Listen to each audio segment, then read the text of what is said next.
morning. I think Tesla has proved that automation for the sake of automation may not necessarily be the best thing. And robots certainly have a place in artificial intelligence, certainly has a place in everything that we do. But I don't care what anybody tells me, nothing ever is going to replace brain power. Nothing.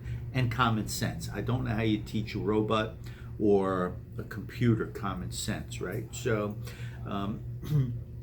contractors still need people that are going to mix cement and lay brick and put up lumber and put a foundation down and put a roof on a house. Good old American spirit. You need people that'll work. So I'm not a huge fan of robotics, and I'm not a huge fan of artificial intelligence to replace people. I'm a huge fan of it to supplement human intelligence and human intuition and human common sense. Okay, so if you want to talk about it, give me a shout. 800-743-0410. Thanks.